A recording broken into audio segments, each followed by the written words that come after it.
Hi there, and good morning. This is Brenda Stone. I'm a notary and have been for many years.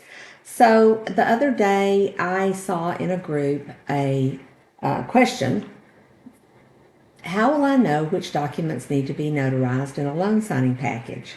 Okay, that's really easy to answer because you're going to look at the document and see if it has a notarial certificate. I'm going to highlight right here. This is your notarial certificate. And there are two different kinds of, well, there are probably more than two kinds, but there are two basic types. One is an acknowledgement and or a certificate of acknowledgement, and one is a jurat. The other question this individual had is, how will I know which certificate to attach to the document? Okay, those things are taken care of for you. You won't be notarizing a document in a loan signing package or a purchase or a seller's package unless it has a notarial act already attached. Notaries get very concerned because they think they're supposed to know laws and what has to be notarized, what certificates to use, and that sort of thing. But that's not the purpose of a notary at all. There's way too much importance put on those kinds of things. That's the lawyer's job, or that's the recipient's job, or that's the signer's job. Your job is simply to go in there, identify that person, guide them through the documents, helping them find answers that they need. You can't give them the answers, but you can show them, oh, you want to know what your interest rate is and what the terms of your loan are? Okay, let's look at this document. That is how a signing agent responds. We are not attorneys and we don't know what type of notarial certificate should go onto what type of document. However, I can tell you this just for your own personal knowledge. When someone is swearing to something, they're going to, you're going to probably see a jurat, sworn and subscribed will be those buzzwords. When you are acknowledging that you are aware of something, or you are acknowledging that you signed something of your own free will, or you're acknowledging that you are performing, for instance, in a deed, you're signing over your rights to someone else, that's generally going to be a certificate of acknowledgement. And then there are a couple of other certificates that we see infrequently, and I'm not going to go into those for this episode. But anyway, so you're going to look at the document to determine if it needs to be notarized.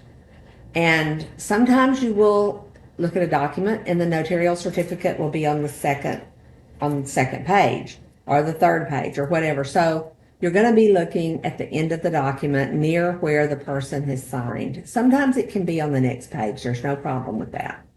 So here you see what we call the venue statement. I've just highlighted it, state of Texas, county of blank. And if you're in another state, you're going to see your state's name right there. Most of our notarial certificates, acknowledgments, match acknowledgments in most states, and jurats match most jurats in most states. So generally speaking, it's seldom that I have to replace a notarial certificate to be compliant with my Texas notarial certificate. But you can do that, and you would just mark through the certificate neatly and attach your state's language. But I don't recall ever having to just make a complete attachment. I could usually just put in what needs to be stated if something was missing. For instance, the foregoing instrument was acknowledged before me this blank day of blank. Now, if there had been a period at the end of that and this part was missing, I would have handwritten that part in. So there's a tip. You need to learn what the elements of your state's notarial certificates are. But that's really all you need to learn. You're not going to need to know that this particular type of document had to have a notarial certificate, and you're not going to need to pick the certificate. So when you encounter a document in your notary work that has a notarial certificate, then you complete it and move on.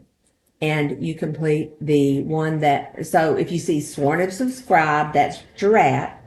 Make sure it has all the elements of your language for your state. And if you see acknowledged in it, then look for a certificate of acknowledgement in your state's language and learn if that's what and learn if this certificate matches what you have, and you can go forward with it. If not, just do a little, just add a little bit to it or mark out what you can't use.